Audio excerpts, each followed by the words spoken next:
9वें स्कंद में सूर्यवंशी चंद्रवंशी राजाओं का वर्णन है। मनु जी महाराज के 10 पुत्र हुए। पहले एक पुत्र हुआ था, वो नहीं सफल रहा।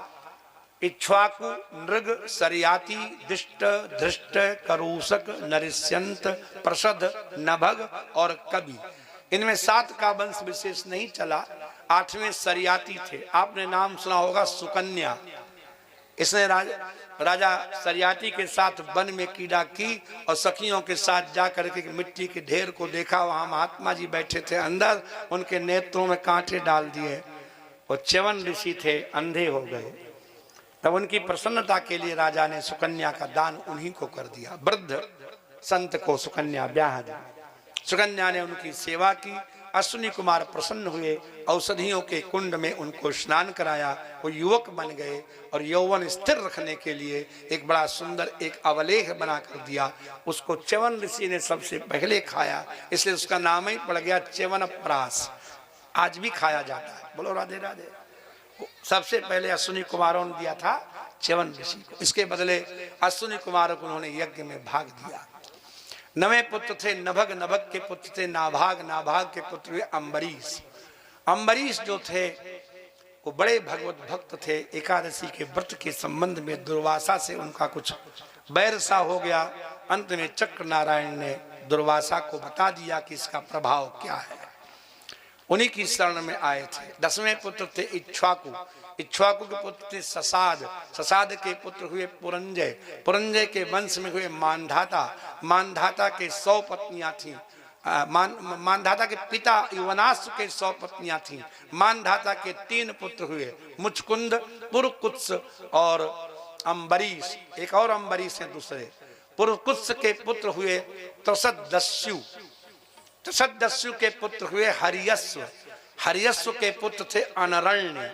अनरण्य के पुत्र हुए त्रिबंधन।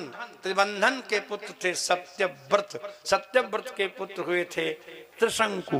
त्रिशंकु के पुत्र थे हरिश्चंद्र। हरिश्चंद्र के पुत्र थे रोहितासु। रोहितासु के चंपक। चंपक के विजय। विजय के भरुक। भरुक के बर्क और बर्क के पुत्र हुए सगर। सगर के 60,000 पुत्र एक रानी से हुए थे जिसका नाम था सुमति, और एक पुत्र हुआ केसनी से। वो 60,000 पुत्र बड़े बलवान थे। उन्होंने पश्चिम से पूर्व तक धरती खोद डाली घोड़ा खोजने के संदर्भ में अश्वमेध का। तब उसमें जल जो भरा उसको सगर के पुत्रों के नाम पर सागर कहा गया। कपिल भगवान की योगाग्नि से भस्म हो गए थे। घोड़ा ढूंढने के लिए जब सगर के दूसरे पुत्र असमंजस नहीं गए तो उनके पुत्र अंशुमान गए।